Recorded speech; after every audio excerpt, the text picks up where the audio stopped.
when I came back to this, I set some very clear boundaries with myself, my husband, and my coach. And it was at the end of the day, I need to do this for me. And if my mental health starts to waver, I'm done.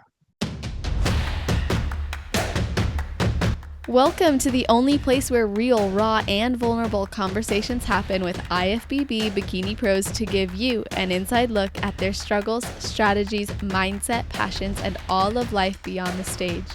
This podcast is made to inspire, motivate, and remind competitors and the average gym goer that even the most extreme lifestyles and elite athletes have their ups and downs. Thank you so much for tuning in today. I'm your host, Celeste Turk, and now it's time for the Confessions of a Bikini Pro podcast.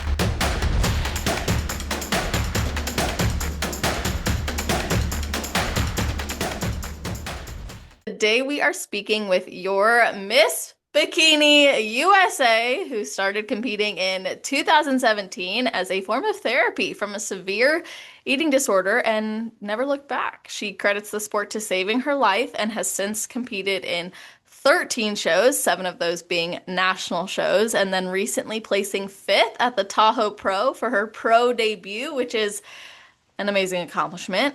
She is a fitness and lifestyle coach, wife, and fur mom. Welcome to the show, Emmy Schwartz. How are you doing? I am doing so good. How are you? I am great. I'm happy you're here. Oh my gosh, I'm so happy to be here. I'm so excited. Yeah, it's going to be awesome. So you know the drill. I've got to ask you if there's anything you do or think about before your heel hits the stage.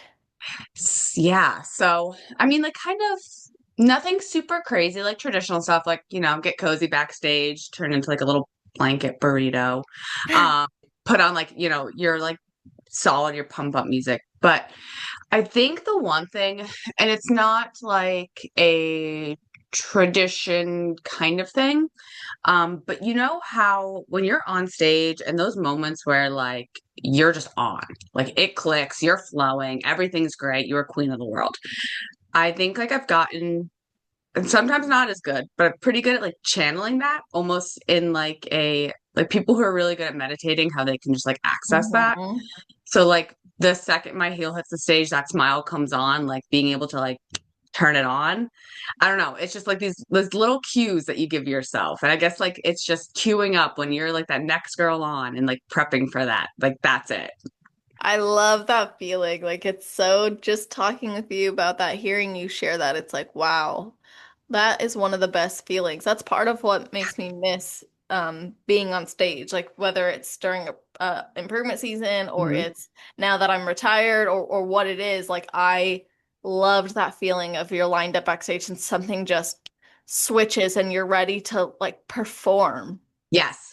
Yes, that's it. It is like this alter ego that comes out that it's like a character, really and truly. And like that moment when you are just like so into it, it's just fun. And it makes it Yes. so much fun to be up there. It is so fun. So actually, you know what? That brings me to a question.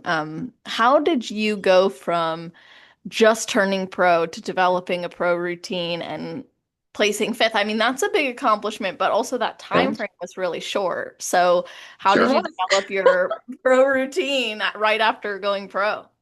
So there was my pro debut was 2 weeks after I went pro. Yeah. And so kind of a little backtrack on that. Like I had always like anticipated once I eventually went pro to like take some time off and then build. I mean, these girls are like the jaw hits the floor when you're like, you could have muscle that dense. Like these Right. girls these girls are like insane and they're gorgeous and they're amazing. But I talked to my coach immediately after and she was like, girl, you won an overall and also like get up there. Like what's the worst? Like the worst thing was we get feedback going into an off season and see where you stack up as a pro. Mhm. Um so I was like, you're not wrong. There's really nothing to lose here. I'm already like bags are already packed. Let's go. Yeah, for real. So yeah, so I was like, I literally, the one thing I was like, hey, I just want to make sure like we have time to put together a routine. And she's like, don't stress too much about it. We're literally just adding like a walk. We'll add some flair. I don't know. It was just one of those things that like we wanted to simplify it and then just kind of kept adding more personality to it. And it's just something where like if you're practicing posing daily anyway, you just add a little bit to it. These are like certain things that you've already done for so long. And it's one of those things that like, I don't know, you kind of dream about for a long time. So like sometimes when you're just like having a good posing day, you have some flow and you're like, how does this movement look? How does this? Like I don't get to do this in an NPC routine, but it's just fun. So yeah, just kind of putting it all together, over practicing 13 times a day. Like That is so awesome. And then you did it and you had an incredible success. I mean, placing fifth you. at your first pro show, at a very competitive pro show too, is amazing. So what was that experience like for you? Oh my goodness. So coming off the high from USA's, like I was going into this with like one, nothing can take me off this high, period. Yeah. But then I also like I went in, I think probably for the first time as an athlete, basically not really having expectations. I mean, I knew that there was some like once the list came out, like a little bit of outside pressure, just because in the best way possible. Like people were so, so sweet and so supportive. But like I went into it just being like, listen, I am here for the experience. I chose that particular show. A big part of the reason, there's a couple of reasons, but a big part of it was just they do such a good job with like the production, the experience, and just like how the athletes are treated, like all that extra. And it's in Tahoe, which is beautiful. So I went into it just being like, I'm here to have fun. My coach gets to be here. I'm here to have a good time. Like I don't know. I'm riding on such a stinking high from that. And then you get there and just like from start to finish, just like from check-ins, from everything, meeting these girls who are like, your friends on social media and you know of some of them and you've looked up to some of them for so long. Everyone's so sweet and welcoming and kind and just everything from start to finish was just you felt like royalty. Like the way center podium treated all of us and how kind and how insistent the judges were and how insistent everyone backstage was of you got all the time in the world. Like you're the only pros here, you get all the time in the world, you were treated so well. And then on top of that to like I mean this could be a whole rant in and of itself, Go but for like it. You got time. like it's just crazy. I mean placing fifth, I like I said, I went in with like zero expectations. It was looking like I was somewhere in that top 10 around pre-judging, and I left that stage so happy. I was so happy. I was like on cloud nine, so grateful, and was just like, I placed somewhere in the top 10 in my pro debut. How cool is that? Yeah. And then at finals, they just kept doing different, like doing more confirmations and pulling more girls out. And it was like inching and inching my way closer. And it was like the second I was pulled out like farther and moved to the center and then moved up farther. And then all of a sudden I was being compared to like these girls who are placing in like the top three at some huge shows. Olympians. Like I was like, Hmm. this is fun, this is cool. But like not me. Like I don't know why they're moving me around. Maybe they're trying to get me out of the way. I don't know. Okay. But, so it was just like it's such a cool experience. And I feel like in those moments, like that stage persona just like clicks on and that confidence comes and you're like, well, okay, let me give them something, like let me show, let me fight for this. So, but anyway, so when they did a confirmation, they told us who like the top 10 was. And I was like, cool. And then they did another one, told us who like the top 5 or 6 was. And I was like, I think you got my number wrong. And then when And they you were like backstage there telling you this? yeah, because they were Okay. kept adding like confirmation rounds. So they would tell like the expediters backstage who like what numbers to call. And eventually, when they were like doing awards they were going to award the top six. And so I was like fully prepared to go out there for that sixth place spot and very happy and very honored to do so. And then when they didn't call my number, I was like, oh, they got my number wrong. So I'm supposed to be like off stage Oh, already. that would be horrible if that was the case. Can you Could you imagine? imagine? You're just like standing up there when everyone got there, like, oops. You're like, shoot. Oh, well, honestly, I still would have been so happy. But to hear that, like, and have that, and then that was just, I don't know, like icing on the cake moment. And it was an awesome show. And I think some of it still hasn't 100% clicked yet and doesn't feel real. This is stuff that have dreamt about for so long that it feels like maybe I'm still dreaming. Yeah. Didn't you get to do a boat photo shoot after too? That was the coolest thing in the entire world. The coolest thing. I mean, again, like that experience itself was amazing. Getting to bond and hang out with some of the girls and just be with them was so fun. And then Oh. Tahoe. Oh my gosh, there's nothing like that. This sounds really, really, really lame and really cliche to say, but it is one of those places on earth that it makes you like step back and be like, what? Like, this was created by nature, and like everything else in the world feels like very insignificant in those moments. It's just crazy.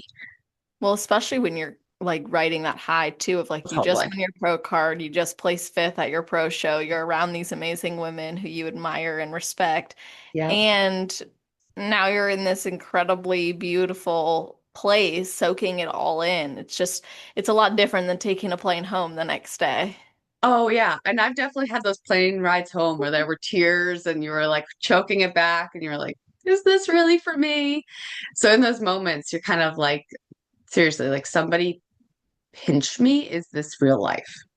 Yeah, So yeah, it was unreal. Unreal. that's so cool. What did you think of the photo shoot experience? It was so much fun. It was so cool because we all like got there and like we're taking like our own photos and it was very casual. And then there were some points where there was like, no, like they're doing drone footage, like you're on 24/7. But we all just like had a blast. Like it was just enjoyable. We are laughing the entire time. It was also nice too because they had um like the pro girls, and it was great for us to like all spend time with each other. And then they brought in like the NPC overalls, and I think it was just nice Oh, to like hang out with them too, and for them to have that like experience too, but for us to get to know them and connect with them as well. that's really awesome. That's so special. I didn't know that they did that. They did, and I again, super new pro, so me sitting there, I was like, literally, if that were me literally a few months ago, like how special that would feel and how cool it would be to be like, okay, wow, like I'm a part of this. I'm, getting to sit next to people that I admire and things like that. So I was like, that, I don't know, maybe Oh. I'm just a little bit more connected to that because I'm such a new pro. But I thought that that was really awesome. And just to see how happy and excited they were and how proud they were of all that they accomplished, that was amazing too. And it was just good. It keeps things in perspective.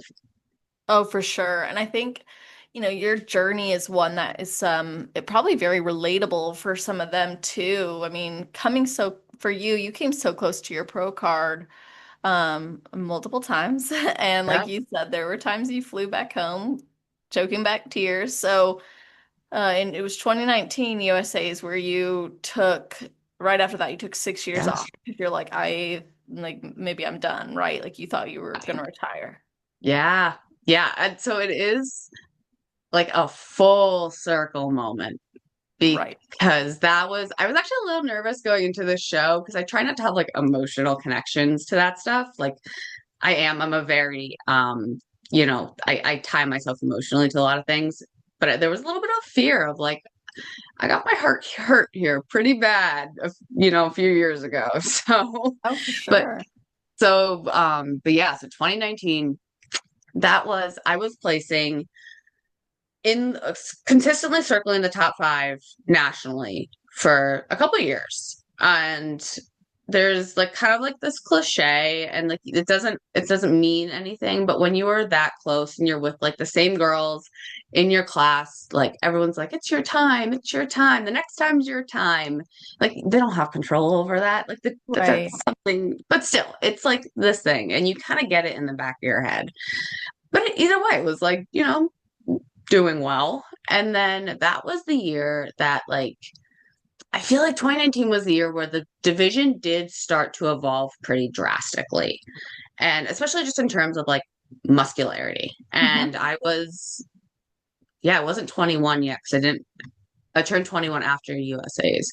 So I was 20 years old, was super young, and just didn't have like the muscle maturity. I'm not sitting here saying I deserve to be, in that top five because I didn't, at all. But it was the first show ever where I placed below fifth place. And when you are consistently right there, and when you have the background that I do, where, being told this wasn't what they're saying, so you can't put words in their mouth, but it's how it felt, that almost good enough feeling. Mm. And then all of a sudden you take a huge step back. And I don't know what I even actually, my placing was eighth, ninth, 10th, 36. I don't know. It was somewhere in second call outs. But so to take that huge step back, I had to kind of step back and reevaluate, okay, well, what do I want out of the sport? Where do I see myself going? Where do I want out of life? Like I was, graduating college at that time, figuring out what the heck I wanted to do. And then I realized I didn't know who I was Mm. without competing. And it was something that was so good for me for so long, suddenly felt like it was holding me in a box. Mhm. And I didn't know what, like, on the chessboard, what my next move was. And so I had to take some time and reevaluate. And it took me a little bit, but then like a few months later, I was like, I'm gonna take some time off. I don't know what that looks like. I never say never, human being. And then that kind of turned into over the years, like, I said I was retired at that point. Like it was several years later. Other life things happened, had moved on, changed careers, moved across the country a couple times, got married. Like life just happened. So I thought I was retired. I thought I was done. Like I kind of stepped back out of the industry. Like I really got out of things. And so it definitely is like a full circle moment for like that to be the show. There's a show that almost ended me is the show that I feel like took me to that next place. Yeah. Yeah. Gosh, I have so many questions. Ask why. Like so many things are going through my mind. I mean, first of all, I guess, were you dating your husband when you were competing, or did you guys start dating in the time you were taking off? So my now husband, we started dating when I was retired. I think we met early 2020. So it would have been shortly after. What was his take on you going back to it? So he did a couple of shows Oh, wow. Okay. years prior before we met. So like we actually met because of like friends who were competitors and they introduced us. So like Oh. we've always been in that circle. So it's not like he's completely removed from it. Um, but it was a conversation because he's only Yeah. ever known me as like Emmy the person, not Emmy the athlete. And so it definitely was a conversation. And quite frankly, it was a big one because and so this kind of goes back and maybe a different direction, but like I didn't do a great job at communicating why I wanted to come back, why all this was happening, like why I suddenly was spending way more time in the gym or not home as much. And Yeah. that definitely caused like a rift for a little bit because I think that's on me. I didn't do a great job at that. And that made him be like, well, I don't really want you to because you're gone. You're never here. I never see you. We're all of a sudden like not as connected. But once we had those conversations and once he understood my why and like where this all came from, He is my biggest supporter in the entire world. He is the best Oh, stage husband. He does my tan. He like wow. carries my bags. He's the best. He's the absolute best. But it definitely was like, wow, all of a sudden there's like contention there. And really funny, the reason I actually like thought I, got like the spark to come back was I was actually prepping for my wedding.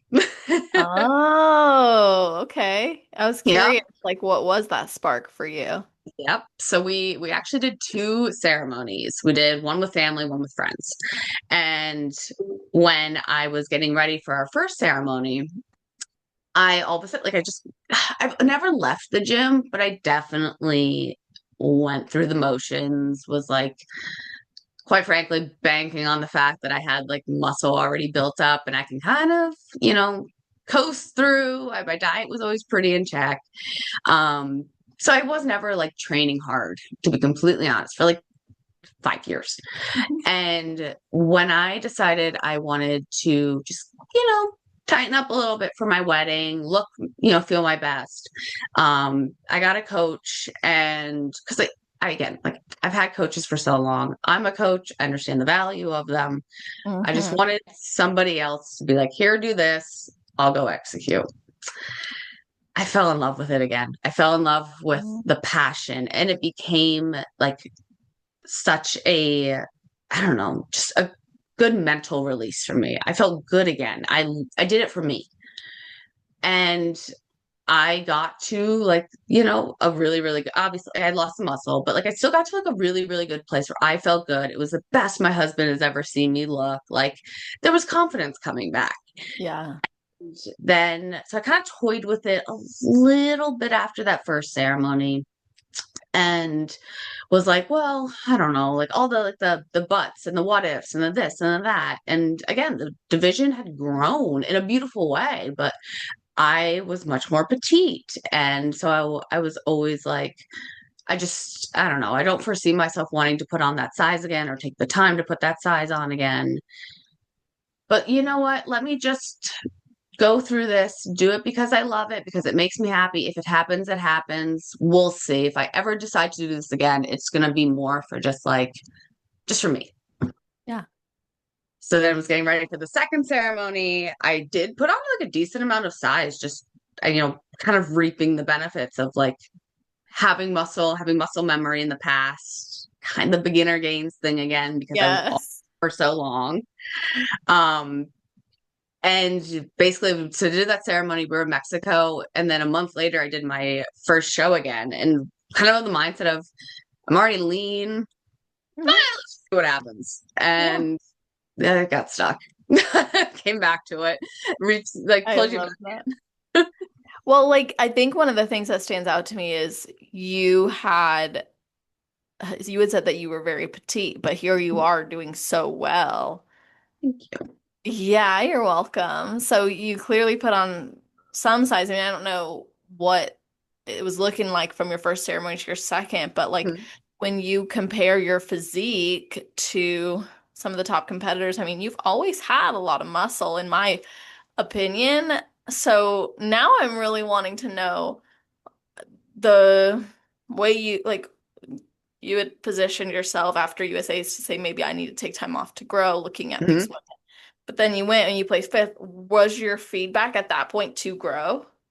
So my feedback after USA's was, I mean, aside from like trophies, accolades, all that other, great stuff, that's arbitrary. Um, One of the things I'm most proud about is my feedback. And so Sandy just said, she's like, I just have beautiful written down here. She's like, your shape, your Oh, structure for the division, it is perfect. She's like, if we're gonna like really look long term, she's like, in your front pose, a little bit of upper glute, just continue to build that. She's like, but don't change your upper body. She's like, maybe a little bit tighter in your glutes and hamstrings, and which is funny because I knew that we had like this whole peaking oops thing that happened that really? yeah, but yeah, so I was looking a lot tighter going into that show. And then somewhere between, because I was actually traveling quite a bit right beforehand. I was on the East Coast and then I came all the way to the West Coast. And so we think something had changed with like, I got really, really dry when I got there. And then between carb loading, between just everything, weather, that all of a sudden my body had said, nope, that's it. We're done. Can't take anymore, Hmm. which has happened to me before. And it's always been a struggle. And I hold water in the back of my legs quite a bit. But we think it kind of worked out because if I came in as dry as I was looking and as we intended to bring me in for that show based on nationals feedback, I don't think I would have done as well. What was Nationals feedback? Get leaner. Well, you certainly did. Well, yeah, definitely. That was the goal. That was the goal, was to bring like the same shape and balance, but just get leaner, mostly in the back of my Yeah. legs. I was gonna say, I'm looking at your stage shots and I'm comparing them and I'm like, yeah, the back of your legs are like way tighter at Tahoe. Like that, Oh almost to the point where it shocks me that she said need to be even. I mean, I don't know. Maybe I'm just like skewed, but like, how do you get tighter? Like my God, how? girl, it was an accident.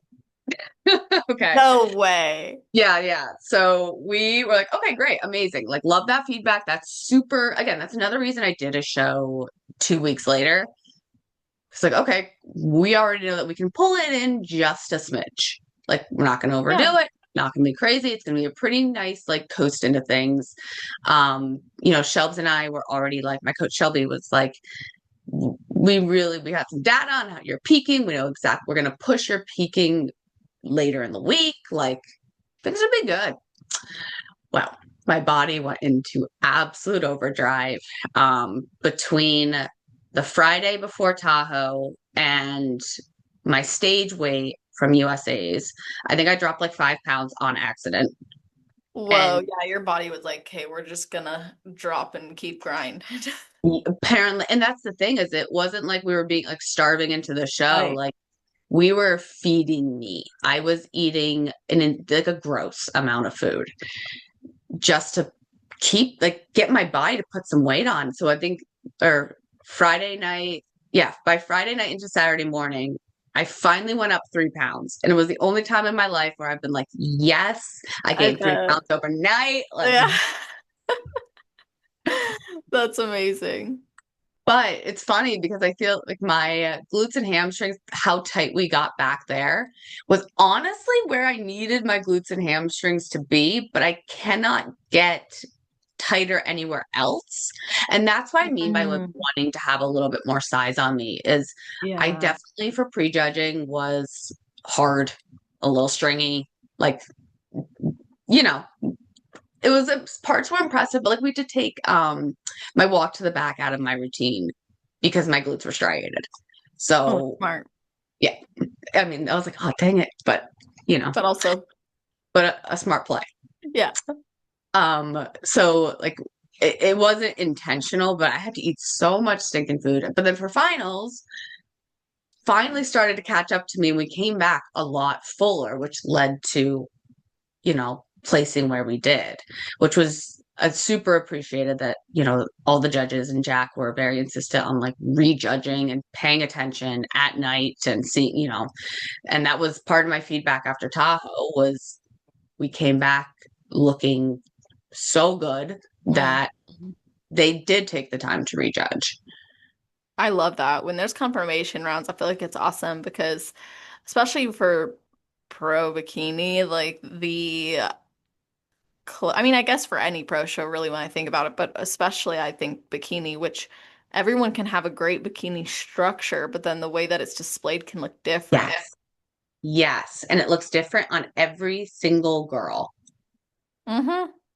And I Yeah. think that's the tough things really tough things about the division is the criteria looks different on everybody. Yeah. And what the criteria looks like on me will be different on you, different on the next girl. And you see all these girls who all these different body types and shapes and sizes. And it sometimes can be from the outside looking in, be like, I don't understand what they're looking for. I don't understand this division, but they're looking to apply how girl A looks and does she fit the Yes. So it can be, I don't envy the judges in any way. No, I would not want to be a judge for bikini. Like I'd rather No, judge other divisions. no, yeah, tell me exactly what I'm looking for, please. Yeah. Yeah, and you had a really great, I mean, lineup of judges at that show too. Like, Awesome. I mean, really good. So you got to have some great feedback and now what are and I'm gonna jump back to that 6 years off, by the way, because I still Yeah, have you're questions, fine. but I now that we're on this track, I'm just gonna ask like what are your plans now? So I'm gonna take the rest of the year off, put a little size on. Again, kind of, I was toying with the idea a little bit of we could have done another show, got in front of Sandy again, but I got really actionable feedback, and Jack was very like, your shape, your balance, everything great, your glutes amazing. He's like, just in comparison to these girls, you just got to grow overall. Like, so I could get in front of another judging panel and they could say something completely different. Like, Right. I could also show up completely different look, different point in the year. And I got very actionable feedback. And I know that my goal is to be at the top. And I know I need to add just density. So I would rather have the time, take some time off, end the season on such a high. I'm in such a good place, mentally, physically, everything, that take some time and then come back next year and just be ready to gun it and give it our all. Oh, for sure. I think it's gonna be great. And did you feel like your body needed that time now, or were you kind of like forcing yourself to go into improvement season? If we didn't have to push food as hard, I probably would have been like, physically, I'm in a great place. I think, I mean, it wasn't even so much my body because my body needing that much food is not necessarily a bad sign. My metabolism's in a great place. I was so sick, girl. Like I was so uncomfortable eating that much. Like I've never felt that way before. And I don't complain. I'm somebody who is very like, if you tell me I need to dive into the ground, sure, let's do it. Do what I need to do. Um, and that's an extreme example, but like I don't whine about those things. That there was points where I had to eat again and there were like tears in my eyes because it was that bad. So initially after that show, I just wanted my stomach to feel better. And I was like, I don't know Yeah. if that's going to take a week. I don't know what's going to happen. But I've been in a place before where I was doing a national circuit and I know what it's like to be like, I feel okay. And then all of a sudden, your mind and your body are not. You are drained, you're exhausted. I felt great, but I also like knowing what that feels like. I didn't want to get to a place either where I didn't want to compete and I was doing it because I felt like I had to. So I was like, you know what? We're in a great place. I know what I need to work on. I'd rather have the couple months to do this and end it while I feel good. Mm-hmm. No, I think that's a much better place, especially when you're coming from a version of you prior to this season that was really ready to quit. Yeah. Yeah. I never wanted, like, when I came back to this, I set some very clear boundaries with myself, my husband, and my coach. And it was at the end of the day, I need to do this for me. And if my mental health starts to waver, I'm done What would that have because looked like? it's like this, it's this feeling of being like, I don't feel good enough. Hmm. Suddenly, this is not fun anymore. I'm not enjoying the gym. I'm dreading getting to the stage because it just fills me with anxiety. Yeah. Like once those feelings start to creep in, I can't. If it started to affect my relationships, in all of my relationships, if it started to affect work, life, other pieces of me, this is no longer a beneficial thing for me. And so I think having those boundaries and just being very stern with them is a good roadblock and barrier. I foresee competing to be a part of my life in some capacity for as long as God willing, can. because I continue to come back to this thing. But Uh-huh. it brings me so much joy. But until it doesn't anymore, and until if it's a chore or if it is something that takes more from me than it's giving, then I don't want it. Oh yeah, I think that's good insight for people who might be wondering if they should continue or not, or where they're at mentally with things. I imagine too, in those 6 years, you're reestablishing, you said that basically like your identity outside of competing, like who Mhm. is Emmy, and what did you learn about yourself that now has actually potentially benefited you as an athlete who went pro? I love that question. I was probably the first time in my life where I didn't know who I was, what I wanted. And it Hmm. was one of the scariest times in my life. You know, when you're so sure of yourself for so long and you feel so rooted in your identity. And especially like competing gave me so much strength. And it really, in those first few years taught me who I was and who I wanted to be. And then all of a sudden I didn't know anymore. It was like the ground had just been like removed from under you Yep. and you don't know what the future holds. And I remember there were many nights where I like go to bed crying or like I just didn't know what I wanted. I didn't know what I wanted to do. I was so young. I thought my entire life I was going to be a lawyer and then realized very quickly that that was me being a perfectionist and not what I actually wanted. And so coming out of that and being like, I don't know what I want to do.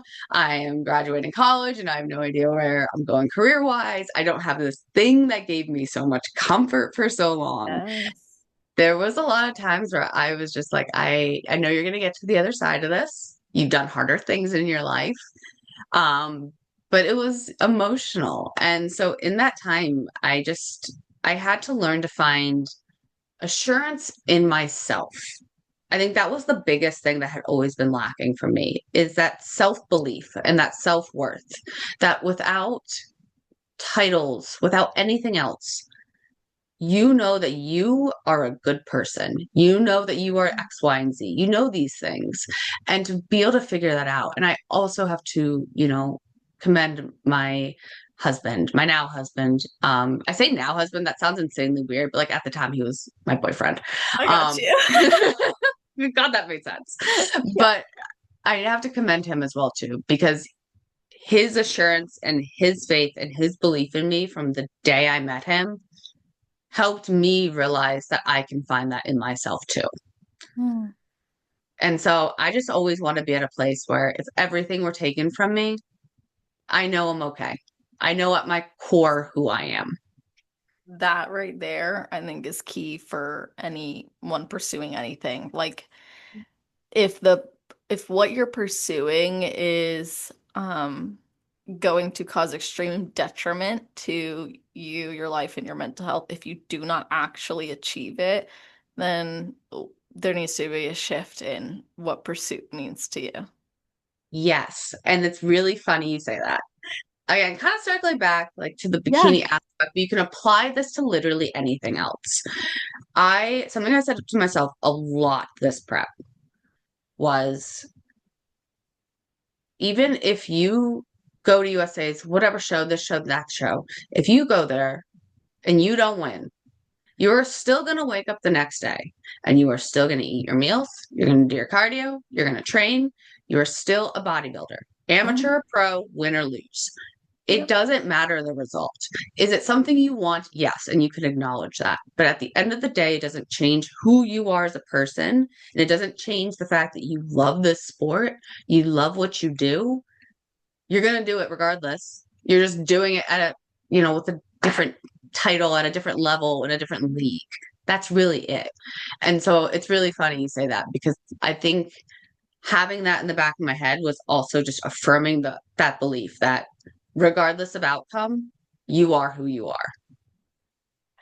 Yes, and I think if you pursue something in hopes that it will define you, like the outcome will define you, then you'll be left empty either way. Um, I think some people are surprised that I was okay with walking away from competing after 10 years and not having a pro card, not having placed at a national show. But to me, I'm like, I'm good.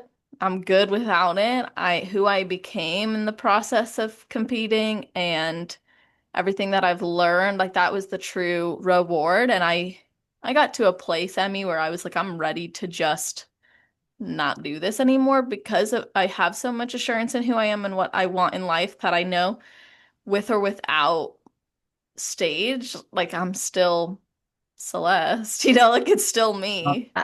I love, love, love, love that. I love every second of that too. And I think that comes from such a pure place of genuinely loving the sport, feeling genuine gratitude for what you got from it, and for being in it for you, Yeah. not anybody else, not the social media, not the trophies, not that. You are in it for who you became because of it. Hmm. And the sport can do that for you. It can go the other way too, but it can, if you will open yourself to that.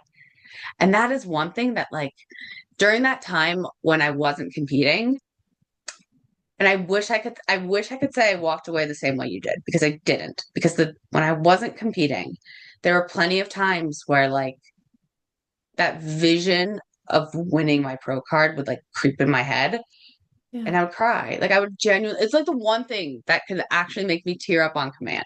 And I Hmm. realized the entire time how badly I wanted it and how badly I wanted to compete and how I still wasn't done, even though I was telling myself that you're good, you're done, you don't need to do this. Like, you can accept not, it was such a big goal. So you can accept not achieving that goal. And I wish I could, maybe not because I'm glad I'm back, but at the same time, I wish I could have stepped away being like, you got what you needed from this. You were genuinely okay with it. Because I wasn't. Yeah, no, honestly, I think that's really good insight right there. I knew I had to do another season because if I hadn't, I would have thought about it forever. Sure. So I was in that same place. I just it it came with the pain of losses like yourself, but Mhm. also I knew I was already ready to be done, but I couldn't let it go yet. It was almost like if I had um stepped away, I would have regretted it. I would have thought about it forever. I would have Yep. kept what ifing, whereas Yep. as soon as I was like, I'm just gonna do it one more time because I really do love this and I really wanted a season that was just for the love of the game, like most of my seasons were for the love, but there was always that I'm chasing, I'm Yep. wanting more. I need to compete again. I need to compete again. Like there were some seasons where I should have taken time off and I didn't. Yep. So coming back and just like I'm already done after this, it was a very good feeling. Like whether I went pro or not, my decision was still the same that that would be it. And I'm sure that was like also the most affirming thing, but at the same time, you probably enjoyed the experience that much more and were able to leave with that feeling in your heart because you took it from that season. You Hmm. probably went into like at those preps, like really enjoying, like there's suck, yes, there's those moments, but being able to be like, you know what? This is like, this is it, and being able to enjoy those moments, even like backstage, show day, all those things, probably so much more. And that's something that like I really want to challenge myself to take into my like first official rookie season, like as a pro, is have that gratitude in your heart because you also you don't know if this is the end. Like this could be taken from you tomorrow and you don't know that. And so just to always have that. Yeah, and you know what? I actually think your time off before coming back, like that time frame where you're like, I'm done, but then you kept having that like thought in the back of your mind. Mhm. I feel like that's actually a really great foundation for gratitude too, because you know how it feels to miss it. You know how it feels to desire that grind, to desire some of the suck, and then to go through the wedding prep and experience some of that, just like a little taste of it. It probably made you like that much more excited when like your plan changed and you knew you were gonna push a little bit more. I've said it a lot. but every time I've wanted it and didn't get it, I didn't deserve it. It Hmm. wasn't, it genuinely, going back to that cliche from earlier, like total full circle, it was not my time. Yeah. And I think if I were to get it back then, I would have been happy, but I wouldn't have understood the full extent of what that means. When you have to pour your heart into something for years and have this dream, have this goal, and believe in yourself, even though it doesn't always feel attainable, or other people may not believe in you, or all these other things. And then when you get there, you appreciate it that much more. And I am so grateful for every time I was told not yet, because the time I was told yes was far better than I could have ever dreamt for myself. Absolutely. And you know what? I think sometimes we go into things with this belief that this is what I'm supposed to get out of it. I'm supposed to get Yes. this program. I'm supposed to qualify for the Olympia. I'm supposed to, Hmm. and or I'm supposed to win an overall. I'm supposed to place first, like all these things.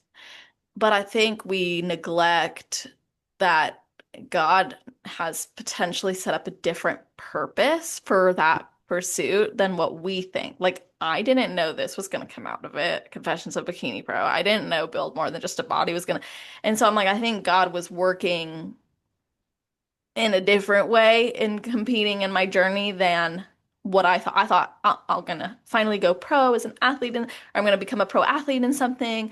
I get to channel like my love for working out and being active and healthy and fit into this. He was like, nope, got something else for you, and maybe you're not yet have equipped you to be a better coach, a better, more patient person. I mean, I don't know. I don't want to put words in your mouth, but I guess I'm asking, like, what did those not yets teach you? If you're looking for competition heels, jewelry, and fun competitor extras, then visit shoefairyofficial.com and use code CELESTE for a discount at checkout. I, and for this not to sound out as self-righteous as it might come across, but since we're talking about this, I think that I went through everything that I have thus far in my life and probably will continue to do because I think I was put here to at least inspire and support one person. I think I went through my eating disorder so that way I can relate to other women and be a champion for them and stand in their corner.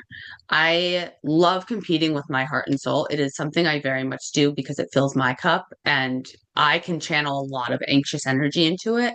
But I think this season, the overall USA's everything, I think it has given me a platform to share that with other women Oh yeah. and to be a part and to, again, to champion and support them and be the person in their lives that says you can take up space. And so as much as I love the sport and I'm very passionate about it, I do think of it as like kind of the medium to something else, if that all makes sense. And again, not to sound like as Yes. like, wow, you're like the messiah or something, but like I do No, it doesn't sound like that at all. okay, good. Yeah, no, it does not sound like that at all. I actually Okay. think there are a lot of people who hope to inspire others from their journey. And it's really awesome that this sport gives us that opportunity to do Yes. that. And you've been able to not just channel your own experiences and purpose through that, but help and genuinely work with others in changing their life. Like I do want to talk to you about the eating disorder because that was a huge Mhm. reason you obviously got to where you are now. Um, so let's just dive into that. I mean, it was 2017.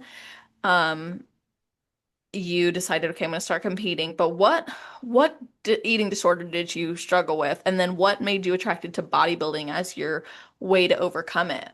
Yeah. So I think it was, so it would have been, I graduated high school in 2016. So I guess it would have been like the fall of 2015, in my senior year of high school. Um, so prior to that, have like pretty much every anxiety disorder under the sun. I've dealt with depression, diagnosed panic disorder, general anxiety. I now have PTSD. I had OCD, like basically all the, abbreviations list you can name. You can staple that onto me. So dealt with a lot of that. And my eating disorder came about as anxiety in a different way. And it was a way for me to control a lot of things in life that I couldn't control at a young age. And what started as a let me, control my intake turned into me only eating lettuce, cucumbers, green peppers, I think sometimes broccoli. Like I was afraid of grapes. I was afraid of everything. But you can also only, and I was doing, so prior to that, I was going to the gym a little bit because my family was always, my mom ran, my uncle went to the gym. Like I was played sports, like around a pretty healthy, active lifestyle. And my family was never like, I didn't get it because like of my mother or anything. Like it wasn't like mirrored behavior. It was purely control. Anyway, so I went from that to somehow, convincing myself that I could only do cardio. And then I was doing hours and hours of cardio every day. And the more I started seeing results in my body, the smaller I got, the more compliments I was getting, the more attention I was getting, the more it fed it. Mm-hmm. And so suddenly I was no longer doing this as like, this is a controllable. It was, I need to appeal to outside pressure. I need to be perfect. I need to look perfect. I need to do all these things. So it was just growing like the snowball effect. And you can also only maintain that for so long. And I was getting very sick very, very quickly. I don't remember the exact amount of weight, but I remember I graduated high school at 89 pounds, like super, super tiny. And you can only maintain that for so long. So what started as anorexia turned into anorexia and bulimia. And, bulimia has a bunch of different means of getting rid of calories, whether that's through exercise, which is orthorexia, whether that's using like laxatives, whether that's purging. And so I definitely dabbled in everything, definitely went the extreme route Mm-hmm. and was in an in-treatment facility, which that's incredibly difficult to even get in, which is super, super sad. The number of beds available are super, super limited. So by the time I could get there, they kind of have criteria of like where you need to be at to even get into those facilities, as and you kind of have to be like your body's failing you. Yeah. And my kidneys were failing. I was starting to show like, some irregular heartbeats, like things were not good. But when you're in that state, you are also very manipulative. Mm-hmm. And I sweet talked my way into getting out of there early. I shouldn't have been let out of there. I did have one of the therapists in there. I remember she told me when I left, we'll see you soon. We'll see you back here. She knew. And she knew. And unfortunate is that a lot of people who have eating disorders relapse. It's Mm-hmm. part of it. And to the point where we discuss it as part of recovery. It's funny because I remember her, and right after I earned my pro card, my mom and I had, been talking the entire time. I'm very close with her, and she loves me competing. But I remember I was like, "Hey, mom, remember that therapist who told me we'll see you back here? I just want to go back and rub this in her face." Right. But so either way, so I got out of there. I graduated, and I was still so sick. But I wanted to start school a semester early, do a summer semester, and just get out of this small town that I felt like it was killing me. And I remember my mom being given, she told me this after the fact, but she was given, you can send her and she has a 50-50 shot, or you can keep her here and you can watch her die. And so she's like, I'm terrified to send her away, but I'm going to take the chance that she has to get better. And so she sent me to school. And I remember that day that I was going to school. And it clicked with me. Hmm. I was like, I'm going to a school where there's 50,000 other students who don't know who I am. They don't know this person that I feel like I need to be. They don't know the person that I've decided I had to be my whole life. I can get better because I can finally relinquish that. Yeah. And I remember that day, I woke up in the morning. I said, I'm done. I ate pasta for breakfast. We got lunch when we got to school, and I was like, nope, you need to eat. You need to recover. You need to take care of your body. You need to fix all these organ systems that are starting to fail you. Like, you need to do this. And so like I said, I was always active my whole life, and I still felt like I needed to earn my food. Mhm. But I wouldn't let myself go back to the same mindsets that I always had. But I wanted to be healthy. And was trying to play on like you have these eating disorder thoughts with also wanting to take care of your body, trying to figure this out, kind of doing it alone.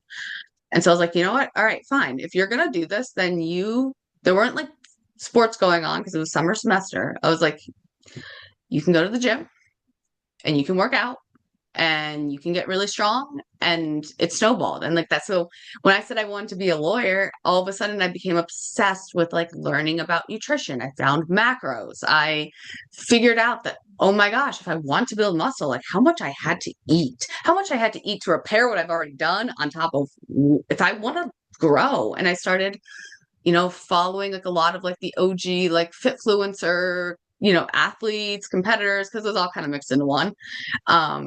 And I definitely channeled an obsession into a obsession that was beneficial to me. And I put all that anxious energy into that.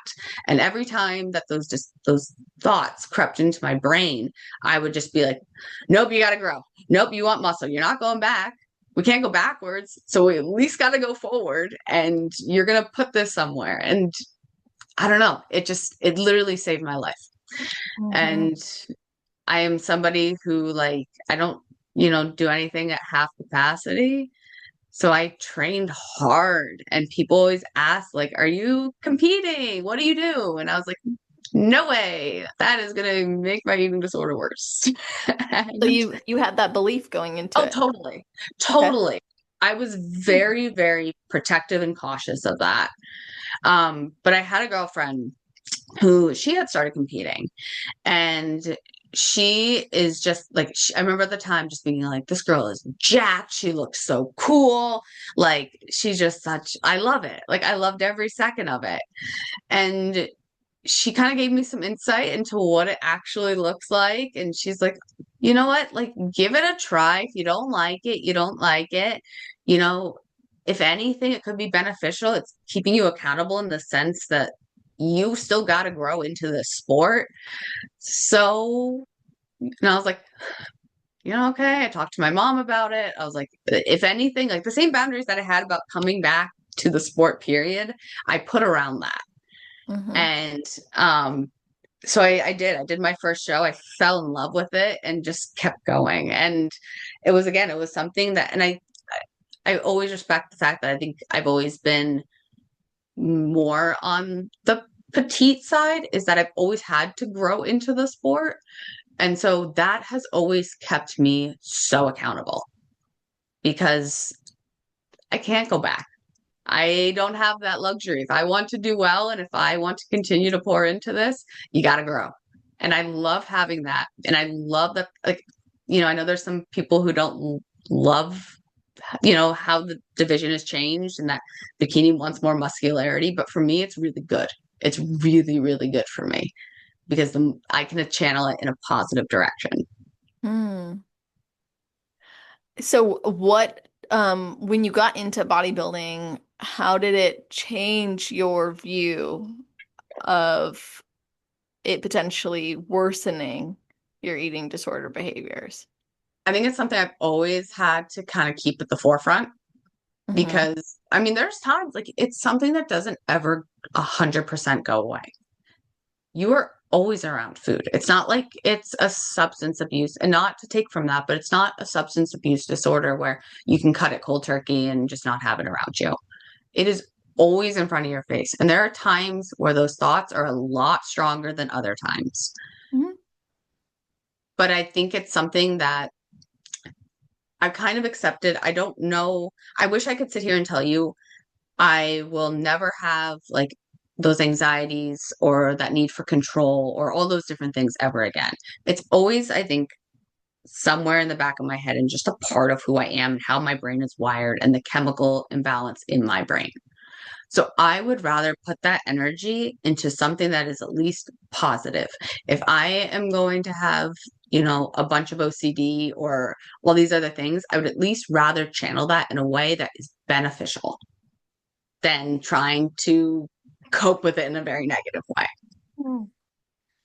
I understand that completely. I feel like my past with disordered eating was heavily fueled by me having bipolar 2. Mm, And I think similarly, like the hypomanic episodes made me really like successful by a young age with business, but also like the extreme depressions that then it's like you crave the next push that and you almost overcapitalize on it. So I had to become very mindful of that, and that's still a work in progress for me as far as like, okay, is this a healthy amount of energy going into this, or is this still coming oh, from a same place and I'm justifying it? So how do you know when maybe you're entering some of the more risky, like what I could see as a potential trigger would be, and these are things I've seen from clients I've worked with, mhm. had histories of anorexia. Something I notice is either A, when they get lean for competition, it starts to trigger them because they're scared. They're seeing themselves really, really lean again. And Mhm. they don't like that. And it could almost trigger a shift back to the bulimic type of Sure. recovery. Yep. Or I see when they go into an improvement season and they start to gain weight, and not all that weight is muscle, some of it's fat, they get triggered by the body image change. So have you experienced those kind of triggers and pulls? I will say it has gotten a lot. Okay, so it obviously has gotten a lot easier over time. Again, you're in this longer, you're more aware. You grow over time and have more tools in your tool belt. Hmm. I think if anything, the times where it's been the worst has been going back probably to like 2017, 18, 19, those first few years as an athlete competitor. When you get lean, it's this euphoric reward system in your brain of I'm worthy enough. I'm being rewarded for being Yep. lean. So Yep. letting go of that and seeing yourself in an off season, more body fat, more shape. And the kind of the catch though is I'm so goal oriented that I've always known, okay, well, I'm doing this to grow. I'm doing this because my checklist. I want that more than I want to go backwards. Yep. Now, I will also say maybe part of this is growth in my eating disorder. Maybe part of this is just growth as a person. My last few off seasons, I've actually gotten a lot more comfortable in my body and genuinely enjoyed it. Like to the point of this for Tahoe, I got so lean that it was really cool. Don't get me wrong. There's points where I was like, it is cool to see like be an anatomy scan, basically, like see all these different things. Yeah. But there was one point, and I remember this very specifically. I was getting my hair done for that show and um sitting in my hair girl's chair. And all of a sudden I looked at my face and I was like, girl, nope, no, no, no. I That's do the not worst like, part. yeah. And I tend to have a lot more like of a rounder face. Like I have a lot more like actually, and that was one thing I was always insecure about is like I feel like I put fat on in my face immediately, like right to my cheeks, everything. And so I used to really like my diet face because it was just like more snatched. Like, but Oh that was yeah, I felt the same way. Oh, for sure. mhm. Actually, like even now, this is not as round as I've gotten in the past, and I'm like, when am I gonna get even rounder? But like I'm like you, like I kind of liked when my face was more snatched. Yes. And everyone no one does. Also, I think you look amazing. So, but Oh, I thank get you. I but I get it. I literally get it. But I remember that moment of like sitting there and being like, it is so hollow. You look so sunken in. I was like, I know that I'm eating. I know that this is not like, Hmm. but I felt like Skeletor. And I was like, I don't like this. If anything, it was more like, I'm kind of looking forward to off season in this moment.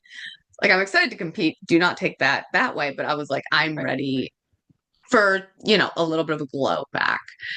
But over time, like the off season that I had between when I did my first and a couple of shows because I did did the overall a couple weeks later, but between that and nationals last year, I I was so confident in like a curvier, fuller body. I still felt good. I still felt like I looked athletic, but I felt just good in my skin. And I think that was such a mental win for me. And once you have those, I feel like I'm not as afraid going into an improvement season because it's not like I'm not going to love my body again. It's not like I'm not going to, appreciate Yeah. that. And then, like again, like I look like a human being. My husband will never say this. He loves me the way I look all the time, but I know he likes when I have like a little bit more shape to me. I Yeah. naturally like have like, feminine hips. Like I have curve. So I think like having those things and then also just having at least for me, I know this is not for everybody, being focused on the goal at hand. And when the goal at hand for me is to build size in these places, all right, I might have a moment where I'm like, I wish I was in prep again, but I know I'm doing this for this, and this. And having like, for me, a big thing is like health markers. I know that I want my blood work to look like this. I know I want to get my cycle back. I know I want to pour more into my business right now because I have the brain capacity to do that. Like having those other things that are not so physical when you spent so much of your life and this sport too, like focus on the physical piece. So just having things outside of that, even like love training hard, having strength goals in the gym, having something else that's so not aesthetic focused does help. I really, really like that point right there too, because in prep, you are really working towards a look. You need to Mhm. meet the Yep. criteria and you know what you're working towards, and that is heavily dictated by what your physique looks like. And that's Hmm. because we're eating so much and like you said, we're around food all the time, especially as competitors, then there becomes a really strong correlation, or at least association in our mind between what we eat and how our body looks. So then in improvement season, you might still be eating the same things, but now your body's gaining weight and it's a Hmm. good thing, but you're adjusting to that. So to have those things outside of physique, that you can be excited about or working towards is awesome. Whether that's strength or, like you said, blood work, Hmm. um, even things like in relationship or business, as you said. So, you are not just a competitor. You are a coach, you're a wife, you're a firm mom. So, what else do you like really enjoy about your life or look forward to? Maybe when you do have more of that capacity to Yeah, invest in it. I love that. And I like the other piece of that too is like always wanting to be, I never want to be that girl that's just a body. I Yep. never want to be that girl that's just, oh, you're pretty. Like, I want to be a full human being. I want people to see me as a full human being. I want, to be smart, be all these other things. And I think there's so much more to life. And I think the more I've been in the sport, because it's very easy, and especially when, to do well, you have to be obsessive. But you also have to remember that it is a piece of your life and a piece of you as a person. It is not your whole life. It is not all that you are. And the older I get, the more I'm in the sport, the more I realize that and the easier it is. But what outside of that, even though it is such a big part of my life, I love coaching. I love building businesses. My husband and I run a software company.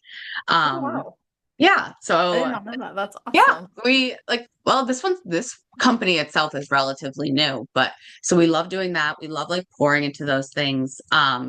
Actually, we bought really okay, this shows the investment I have to competing, but the other things, the house I have right now is a investment property, and I bought it, signed the papers, immediately got in the car, drove to Iowa, won the overall there That's um awesome.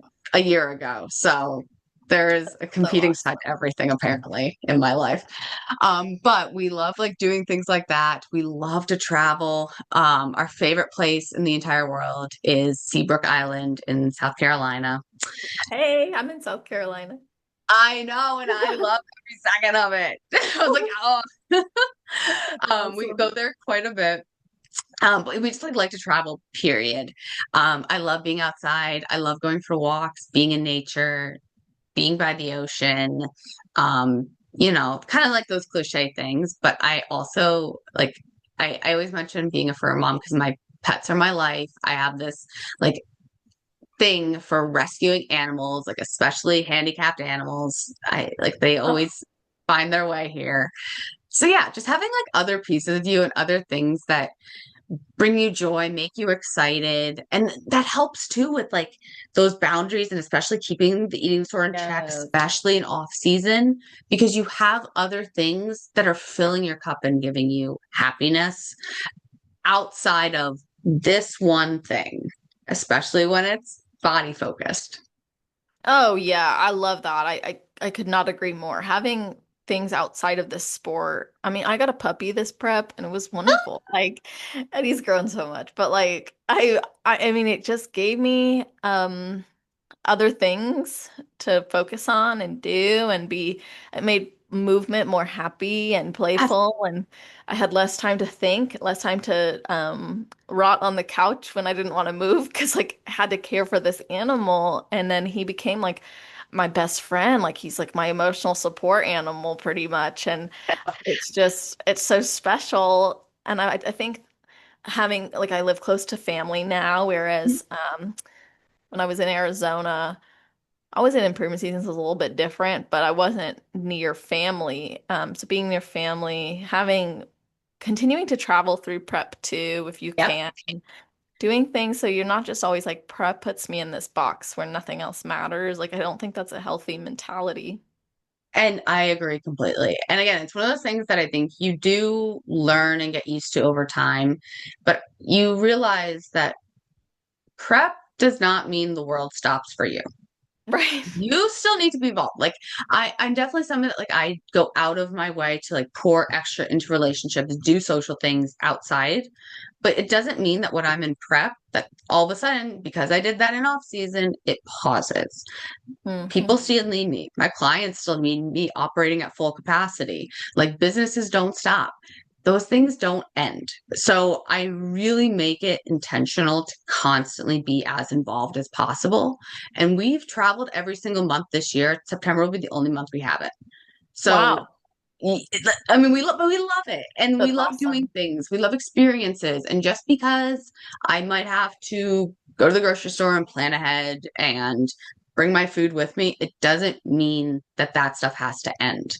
And again, it doesn't, it's not easy, but it does get easier to have that mindset.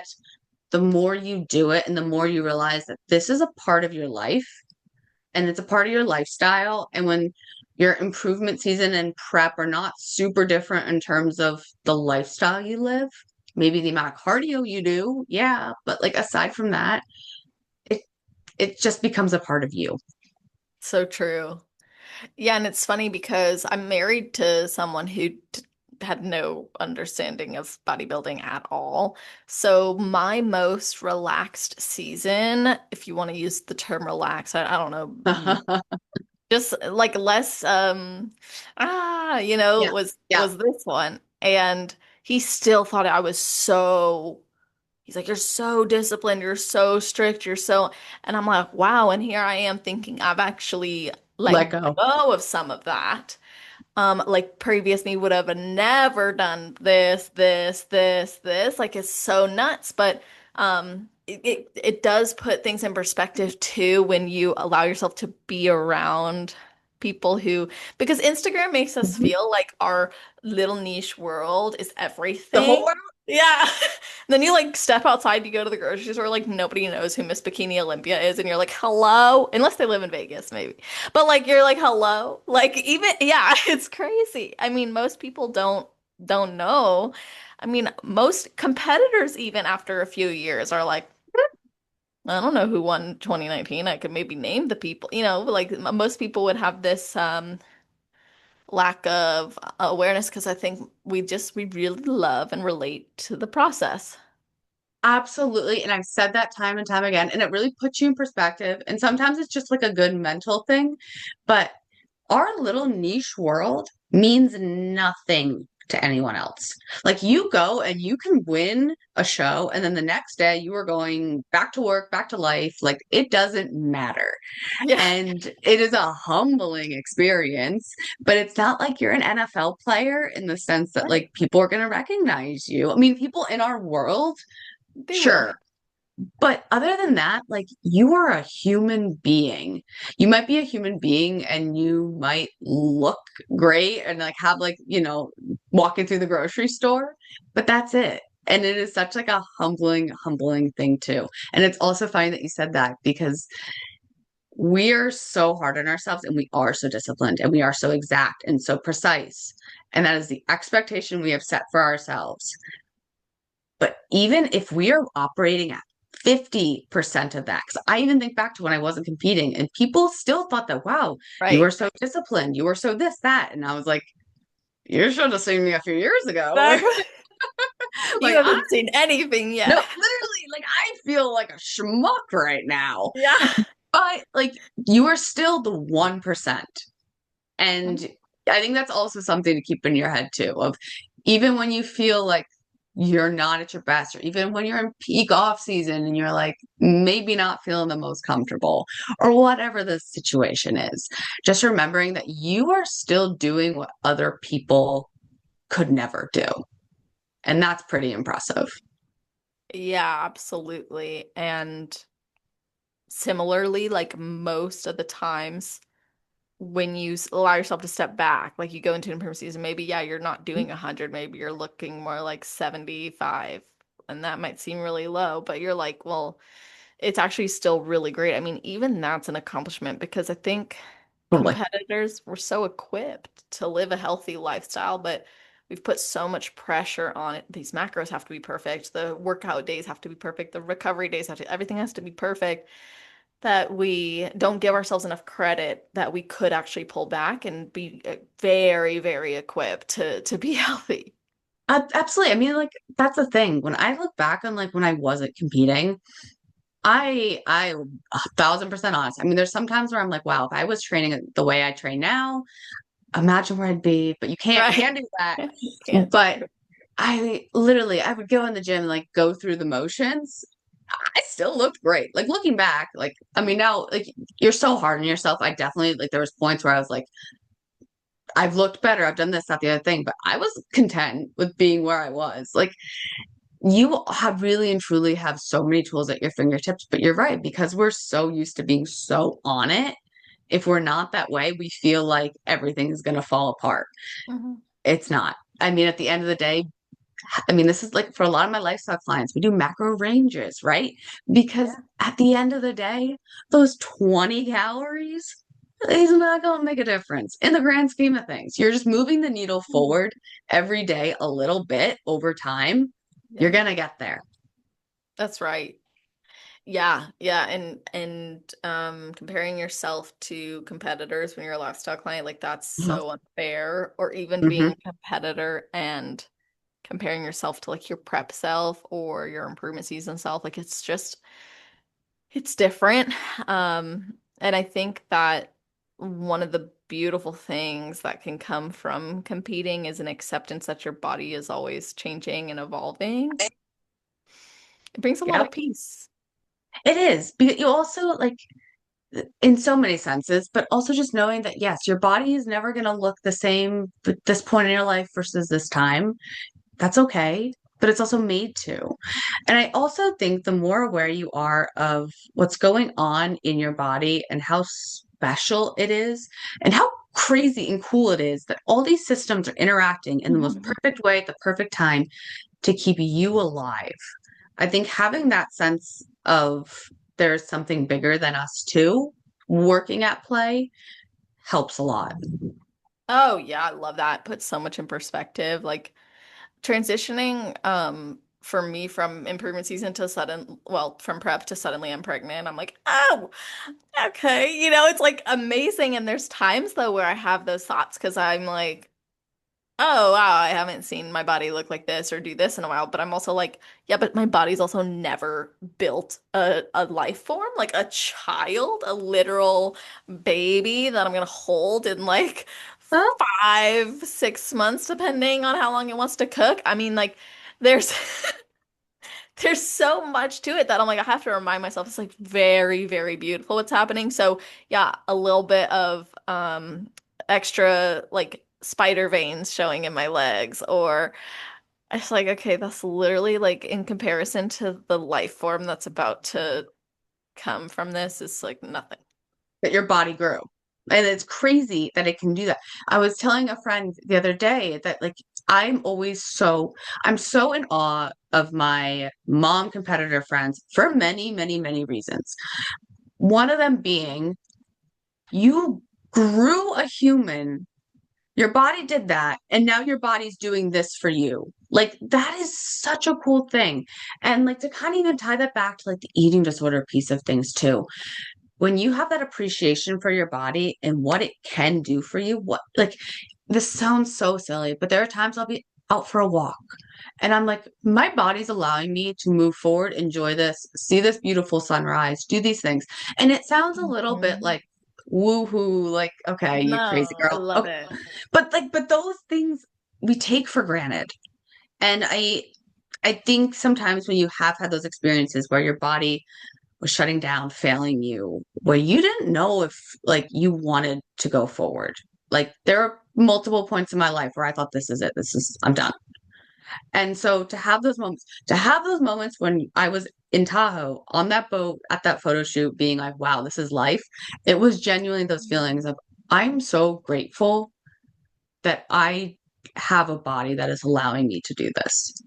Absolutely. Like So, thanking your I have this body image meditation I have for my clients, and one of the things that we focus on actually is this topic of thank you eyes for letting me see or look into the eyes of the person that I love. Thank you hands for letting me grasp things that I would never feel otherwise. Like, thank you, lungs, for the fresh air I get to breathe in.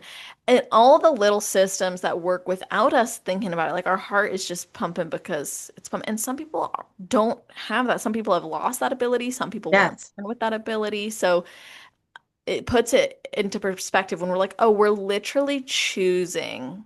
We're choosing to challenge our body. We're choosing to change our body in this way. We're choosing to do this, but that's because we have the choice. Not everybody has yes, the ability, the choice, and when I say the ability, I'm referring in this case to like finances, to sure. resources. Yep. Not Yep. everybody has that in order to pursue this. That's the thing. Like uh, it health is so, so, so crucial, but you don't realize how big of a role it plays in everything until it's gone. But how remarkable of it for us to be in a sport, be competitive, where we're having, telling our bodies to do things it doesn't want to do, and it does it Yes. for us anyway. Like that's insane. And those are little things too that like kind of going back to the things that keep you in check, right? Like when Mm. you're having those really bad days or bad times or the thoughts are a little bit stronger, having those thoughts of being like, but I get to do this. But I have a body that lets me do this. I have a body that lets me do what I love. I get to like all these different pieces and just realizing like how complex that system is in and of itself and feeling gratitude towards it. It's one of like the biggest in terms of like just speaking of gratitude, just like one of the biggest like I don't know, just telltale fixes for absolutely Yeah. everything in life It's so though. grounding. It's like, oh It yeah, is. It is. great. I have this. Like, oh, I'm complaining about I gotta pay this mortgage, but then I'm like, but I have this roof over my head and I'm in a safe neighborhood and I'm Mm-hmm. accomplished something that I worked hard for. Yeah, absolutely. Absolutely. So I feel like we've talked about so much stuff, which is awesome. But is there anything I didn't ask you that I should have, or that you're like, gosh, I really would like to share this? Oh, I guess like the one big thing is, and if I could just like, if I'm speaking at anybody ever, it's about just like, so sorry, didn't mean to completely stumble over there, but like, No. um, I've been in the sport for a long time. It's been nearly a decade. So it took me a long time to reach a goal that I had set for myself and something I've dreamed about. Like I've told you, Celeste, like being on this podcast was something that I had envisioned and wondered what I would say and think about and always wanted to do years ago, years and years ago. And so to have that moment is just like so gratifying. But if there's anybody out there who is still pushing towards a goal or is still working towards something and it feels like you can never achieve it or it feels like your journey is not going as fast as somebody else's, if you have that feeling in your heart, if that vision is in your mind, keep going. You need to believe in yourself more than anybody else ever will because you're the only one at the end of the day who's really going to push yourself forward and really see your own potential. Keep going, keep showing up. If you want it, go get it and make it yours. That's such good encouragement for someone in their not yet season. You know what? I think it's those things that you've had to learn to tell yourself. And I've spent so many times of seeing these girls, and I'm not denying that they should have gotten it, but when they go pro, like on their first try, and those thoughts go in your head of, why not me? Am I meant for this? Like, is this actually where I'm Hmm. supposed to be? But if you genuinely believe in it yourself, there is a reason that belief exists. Yeah, I love that so much. Well, I mean, that might be your best advice, but I'm still gonna ask you for your best advice. What would be your best advice for someone who hasn't competed before but wants to? And then your best advice for someone who's on their road to pro? Somebody who hasn't competed before but wants to, soak it all in and be willing to, just learn, be educated, take your guard down, take the ego down, just absorb everything and ask questions. Want to learn, want to get more educated, want to understand the whys behind things. Like take the time to learn your body, take the time to, have a coach, have other people in your corner, and go for it. You don't know if it's something you love and something that excites you until you try. And then, yeah, someone who's on their road to pro is just do not give up. If you genuinely, genuinely want this and you believe in it and you know you can do it, take feedback, apply feedback, but keep showing up every single day. Even if you're showing up every single day is only showing up at, 50% max energy because that's all you have for today, do it anyway because it will happen for you if you want it to be. That's beautiful. I love that so much. And I want people to be able to thank you, connect with you, follow you in your journey, maybe even work with you. So how can they do that? Yeah, so you can find me. All my social media is MEK _IFBB Pro, mostly on Instagram. I occasionally like repost the same things on TikTok. I don't really know how to use that app, but I'm on there. Um, I feel that. full disclosure. Mine like says you can't log in, and I'm like, okay, I'm not even gonna try anymore. Thanks. Sorry, you're done. Okay. I had somebody, this is just ranting at this point, was like, oh, I messaged you on there. And I was like, I'm so sorry because I don't know how to get to that. Yeah, I love it. And then my website is MEKFit. So it's all one word, .com. Awesome. And we'll put that in the show notes page. So you guys, that's always on celestial.fit/podcast. If you're listening on September 5th, it is at the top of the page. If you're listening in the future, just scroll down to the category section. Not only will you find how to connect with us, but you're also going to see a full summary of the episode, a bulleted list of the topics we covered, and episode timestamps. So you can go back, listen to your favorite part, share it with your friends, your family, your teammates, let them know what resonated with you. And of course, please tag us or message us. Let us know what stood out to you. It goes such a long way, not just for the podcast, but really mainly for the athletes who come on here and share so openly. I think Emmy's a great example of that. Like to go from I'm listening to the podcast and I can't wait to be on it to now I'm on it. And I think there's a lot of listeners who will have that moment. And it's so nice when you get the feedback for being so vulnerable on the show. So, thank you guys in advance for all of your support of this episode and of Emmy. And with all of that being said, I hope you all have an amazing rest of your day, night, or morning, wherever you are in the world while you're listening to this episode. Just make it awesome.